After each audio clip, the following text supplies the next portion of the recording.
When you're working with contractors, there are 5 main documents that you want to make sure that you're using with them at all times. And even though I have contractors that I've worked with for years, we still use these same 5 things every single deal that we do. So the first thing that you want to make sure that you have is a contract agreement. So this is just an agreement between you and your contractor that just lays out the terms of the agreement, like the property address, what your expectations are for cleanliness of the job, make sure they have insurance, knowing what the start date is, what the end date is, if there's any penalties associated with that, if they don't complete it on time. Just having that contractor agreement in place is really important, having them, both parties sign it. So we start with the contract. The second thing is having a scope of work. You want to make sure that you've got a very detailed scope of work so that when you are talking with the contractor, you have something to hand them as part of their contract packet that shows, here are all the things that need to be done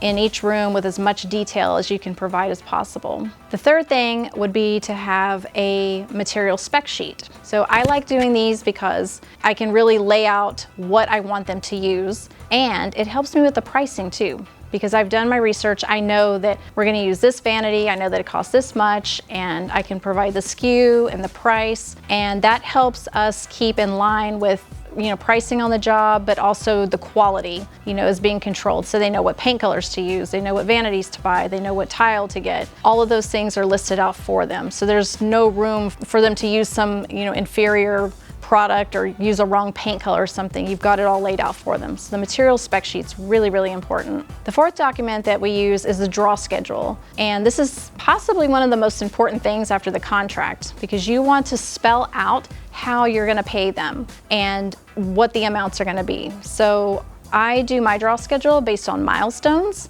I don't do the whole pay you on Friday thing. I want to make sure that that milestone is being met before they get a check and that work is complete. And so having a draw schedule helps them know, okay, once I finish these things, then I'll get a check for that. And then once I finish these things, then I'll get a check for that. And then always leave some at the end to make sure they come back and finish. So don't split it into 5 draws and then leave nothing after the punch list. Make sure you're leaving an amount at the end for punch list items. Otherwise, probably 90% of the time, they're not gonna go back and finish those small punch list items because they've already gotten all their money. So hang back some and make that part of your contractor packet, having that draw schedule. And then the last document is a change order. And this is really important, especially in cases, like I remember one house that we did and it had, the fluorescent light box in it, and I wanted to put can lights in. When we opened up the ceiling, there were some issues there. So we had to do a change order to make sure that we were documenting the changes from the original scope of work. That way, if there was a price increase, if what we needed to do cost more or cost less, we can make that adjustment through the change order,